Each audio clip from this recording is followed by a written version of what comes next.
పరిశుద్ధ గ్రంథం నుండి యోహాను రాసిన మొదటి పత్రిక మొదటి అధ్యాయం చదువుకుందాం. ఇప్పుడు జీవవాక్యమును గూర్చినది ఆది నుండి ఏది ఉండెనో మేమేది వింటిమో కన్నులారా ఏది చూచితిమో ఏది నిదానించి కనుగొంటిమో మా చేతులు దేనిని తాకి చూచెనో అది మీకు తెలియజేయుచున్నాము. ఆ జీవము ప్రత్యక్షమాయెను. తండ్రి యొద్ద ఉండి మాకు ప్రత్యక్షమైన ఆ నిత్య జీవమును మేము చూచి ఆ జీవమును గూర్చి సాక్ష్యమిచ్చుచు దానిని మీకు తెలియపరచుచున్నాము. మాతో కూడా మీకును సహవాసం కలుగునట్లు మేము చూచిన దానిని వినిన దానిని మీకును తెలియచేయుచున్నాము. మన సహవాసమైతే తండ్రితో కూడాను ఆయన కుమారుడైన యేసుక్రీస్తుతో కూడాను ఉన్నది. మన సంతోషము పరిపూర్ణమవుటకై మేము ఈ సంగతులను వ్రాయిచున్నాము.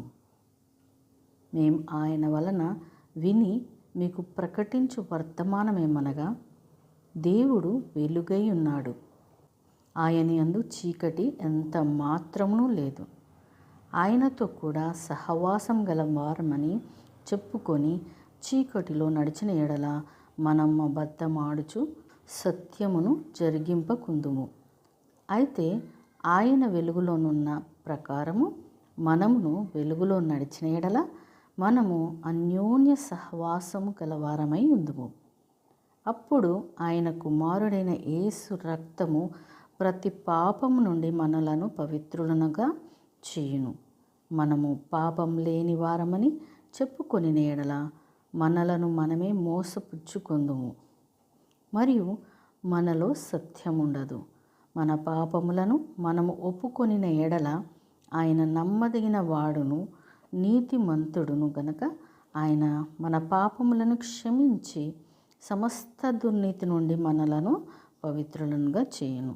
మనము పాపం చేయలేదని చెప్పుకొని ఎడల ఆయనను అబద్ధికునిగా చేయువారమగుదుము, మరియు ఆయన వాక్యము మనలో ఉండదు. దేవుడు తన పరిశుద్ధ వాక్యమును మనందరి వినికిడిలో ఫలింప చేయునుగాక. ఆమేన్.